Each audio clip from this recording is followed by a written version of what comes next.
you know, if I could have asked him some more, I would have asked about how does he navigate that Florida delegation, because I mean, Florida is an interesting state. It's third largest state in the union. Republicans, Democrats. It's an interesting mix. He can't just give up. He can't just scream. He has to actually try to fight. Is he really from the South? Well, I love that he brought up the South. Does Orlando count as the South? Are we there now? Florida's the South. It really is it though? Yes. Jacksonville and Gainesville are the South. Okay, but Orlando and Miami. Florida doesn't the Bible Belt run through Florida? We should be fighting for the top part, so that's the South. That's like, it's more like Georgia, Alabama than Florida up there. Okay, so we can just say it has some of the South then. But the point is that the South is that we won Georgia for the first time since '92 with Biden. We should invest Despite more. hardcore leftist online streamers constantly attacking Ossoff and Warnock, we didn't mention when. Go ahead. Can we talk about this investment argument thing? Because I think sometimes, like, for your viewers, when you're talking about party investments, how challenging it is to get money invested in infrastructure to turn people out. And to provide clarity for the audience about if you're saying investment through nonprofits, through philanthropy, through the party infrastructure. I just mean energy and attention. But what's the investment mean? Because I think I've heard that a lot today. Like, people say investment. We need to put more money. We need to put more money behind youth engagement. Like, what does that look like? Because if you say, okay, the Democratic Party needs to put more money, get more money behind and put it into, southern states or maybe potential flippable states or just all states, like, where does that money come from? I mean, it looks like what we're doing right here. Yeah. Canvassing in states that people have written off and saying, no, we're not giving up, and pouring in resources, whether it's money, whether it's from organizations, whether it's from getting behind candidates, attention.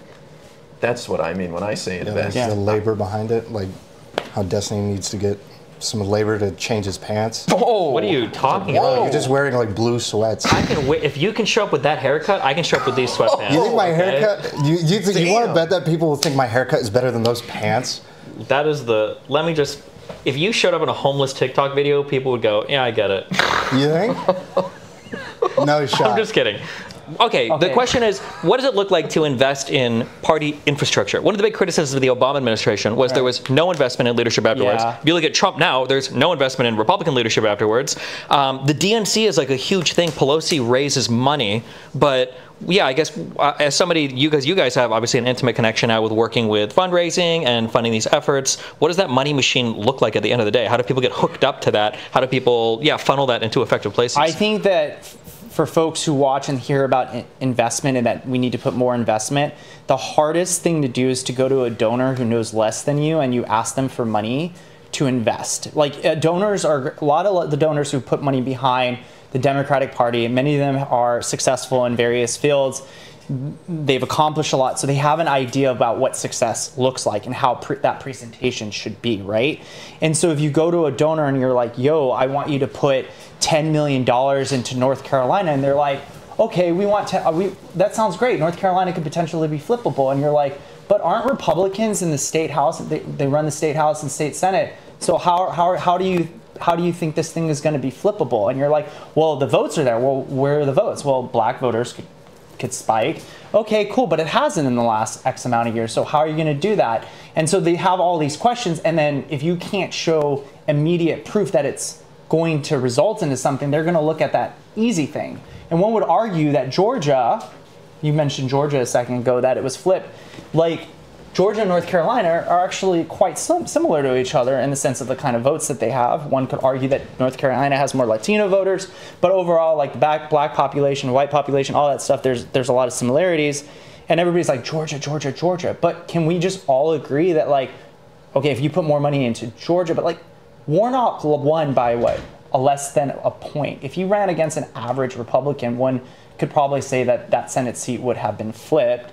And now people might have look at Georgia and say Georgia's not flippable again. And 2020 was an aberration because Trump was so bad. Or I was going to say 2020 might have been an aberration too, because I'm pretty sure Trump steadfastly refused to support either of the candidates after Raffensperger didn't bend to his will, and his not campaigning, plus the gun legislation. I've heard from Georgians that they were pissed off about the bump stock thing too. So maybe Georgia was like a with Georgia, and so donors go, Georgia is winnable now because it was flipped in 2020, and so they go more money into Georgia because Georgia is the it, and the media which plays a role in this too. The media obsesses about Georgia because these newsrooms, and we don't talk about this enough, newsrooms are stretched. So editors and writers can only do so much. It can't be everywhere at all times. And they're like, all right, we're going to focus on Georgia because Georgia in 2022 went Warnock or whatever.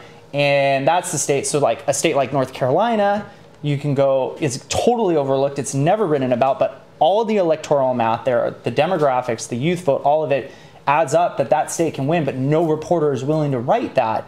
And so then the donors go, oh, wait, I'm reading stuff from my, fancy high-level, magazines or whatever, and they're going, Georgia, Georgia, Georgia. So they dump more money into Georgia, and then it doesn't get proportionally allocated. And that's a huge problem. And there's a lot of complexity about balancing these things. I think for the first set of runoff elections, wasn't it over $1 billion, I think, was dumped into that state in advertising? Insane. It was an ungodly amount. Yeah, I think it was the most expensive Senate races of all time.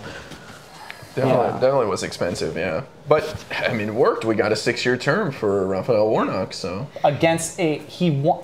You said this is like a Doug Jones situation. He beat someone that should have been destroyed by 10 points. Flip it. Kemp won by 8 points against You're talking about Herschel Walker, the werewolf vampire guy. But that's the thing. That is the Republican Party now. So I don't think it is. I disagree with that too. I think the Republican Party, the areas that they win in, is the Brian Kemps of the world.